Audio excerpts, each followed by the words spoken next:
فکر کنید نشستید پای میزتون که روی پایان نامتون کار کنید، ولی چند دقیقه بعد دارید یه مستند در مورد زندگی پنگوئین ها رو با جزئیات کامل تماشا میکنید. انگار یه چیزی، یه نیروی نامرئی یهو میاد و فرمون از دستتون میقابه. خب بریم ببینیم این نیروی نامرئی چیه واقعا. خب بذارید قضیه رو باز کنیم. به گفته تیم اوربان توی مغز ما انگار 2 شخصیت مختلف زندگی میکنن.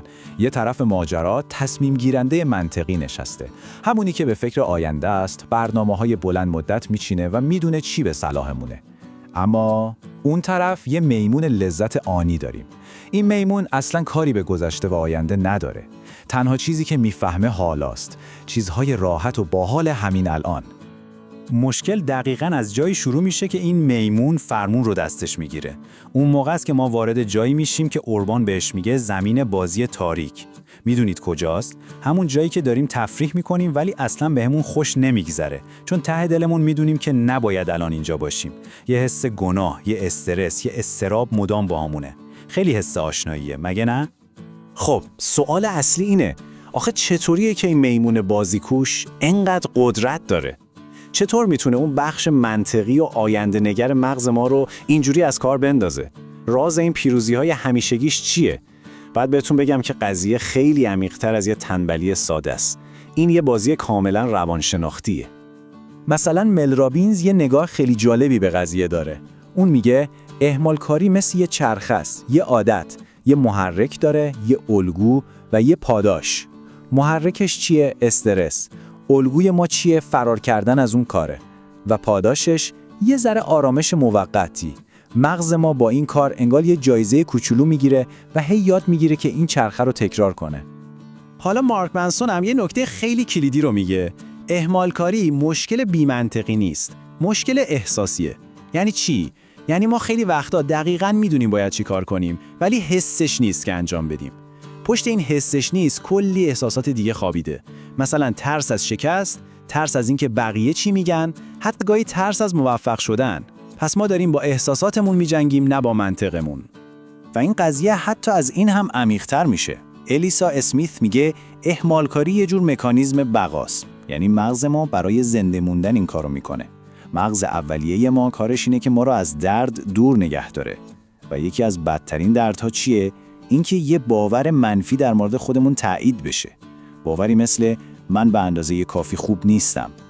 پس وقتی کاری رو عقب میندازیم، مغزمون در واقع داره سعی میکنه ما رو از روبرو شدن با این احتمال دردناک محافظت کنه. یه جور لطف اشتباهی در حق ما. خب تا اینجا فهمیدیم با چی طرفیم. تشخیص بیماری انجام شد. حالا وقت درمانه.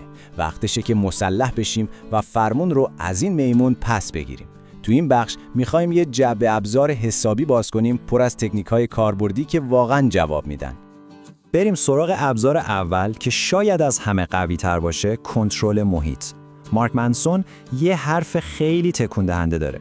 میگه موفقیت شما تو تغییر عادت‌هاتون خیلی کمتر به ارادتون ربط داره تا محیطی که توش هستید. یه لحظه بهش فکر کنید. ما همیشه فکر می‌کنیم باید اراده فولادی داشته باشیم، در حالی که شاید راه حل این باشه که اصلاً وسوسه‌ها رو جلوی چشممون نذاریم. بذاریم ببینیم منظور چیه. خب طراحی محیط یعنی چی دقیقاً؟ یعنی اگه میخواید غذای سالم بخورید، یخچال رو پر از هله هوله نکنید که هر روز با خودتون کشتی بگیرید.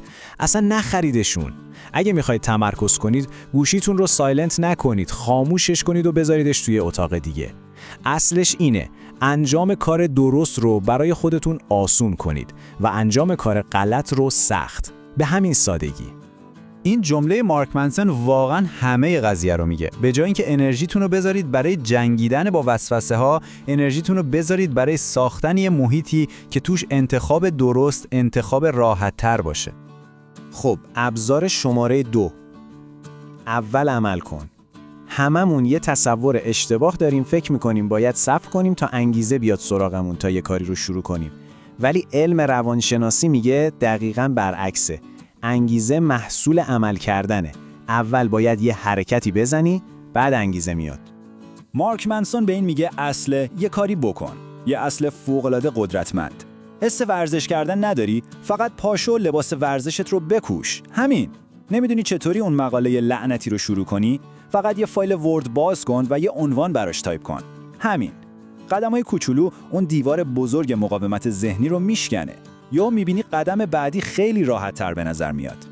مل رابینز هم یه تکنیک خیلی ساده و در عین حال معرکه داره.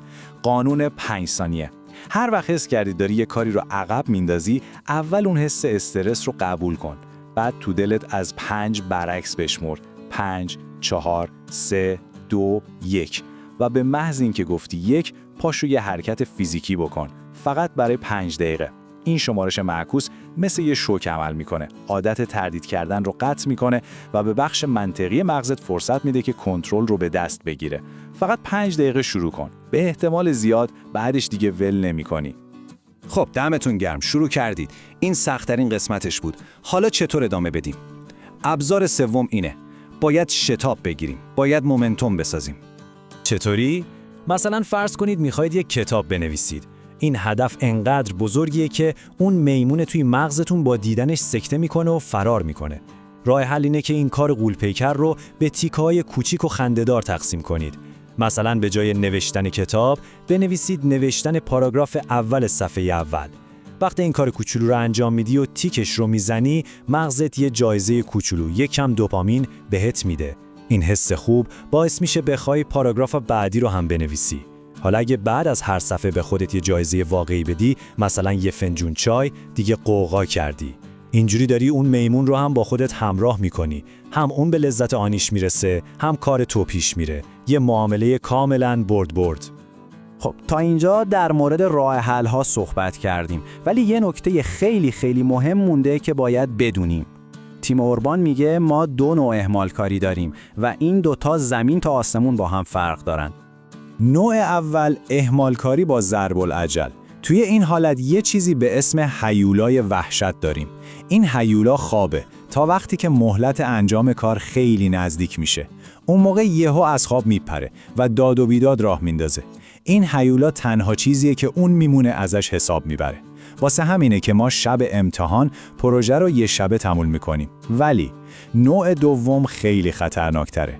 اهمالکاری بدون ضرب العجل. کارهایی مثل یاد گرفتن یه زبان جدید، راه انداختن کسب و کار خودت یا وقت گذاشتن برای رابطه‌هات. برای این کارا هیچ هیولای وحشتی وجود نداره که از خواب بیدار بشه. و خطر واقعی دقیقاً همینجاست. چون هیولایی نیست که به ترسونتمون، این نوع اهمالکاری میتونه تا ابد ادامه پیدا کنه. این همون چیزیه که یواش یواش رویاهای ما رو میخوره، پتانسیل ما رو از بین میبره. کاری میکنه که ما توی زندگی خودمون فقط یه تماشاچی باشیم. حسرت بزرگ ما این نیست که به آرزوهامون نرسیدیم. حسرت بزرگ اینه که هیچ وقت حتی جرأت نکردیم دنبالشون بریم. این واقعاً منبع عمیق‌ترین پشیمونی است. ولی من اینا رو نمیگم که شما رو بترسونم. اصلاً هدف اینه که قدرتی که داریم رو بشناسیم و ازش استفاده کنیم. پس بیایید با یه پیام قدرتمند و یه دعوت به عمل این بحث رو تموم کنیم. مارک منسون یه جمله فوق‌العاده داره که کل بازی رو عوض میکنه. میگه هدف اصلی رسیدن به اون هدف نهایی نیست. چیزی که به ما حس خوب میده خود تعقیب کردن اون هدفه. خود مسیر، خود تلاش. وقتی اینو بفهمیم، اون فشار وحشتناک برای رسیدن به یه نتیجه عالی از رومون برداشته میشه. خود حرکت کردن میشه جایزه ما. و برای اینکه این موضوع رو بهتر درک کنیم، تیم اوربان یه کار جالبی میکنه. یه تقویم نشون میده که هر خونه‌اش یه هفته از یه زندگی 90 ساله است. وقتی به اون جدول نگاه میکنی و میبینی چقدر از اون خونه‌ها پر شده و چقدر کم مونده، یهو یه حس فوریت عجیبی به آدم دست میده. واقعیت اینه که همه ما، تک تک ما، داریم یه چیزی رو تو زندگیمون عقب میندازیم. پس سوال آخر اینه، حالا که میدونیم این میمون چطور کار میکنه، حالا که کلی ابزار برای رام کردنش داریم و حالا که میدونیم وقتمون چقدر محدوده، شما امروز، همین امروز، میخواید تعقیب کردن چه چیزی رو شروع کنید؟ اون اولین قدم کوچیکتون چیه؟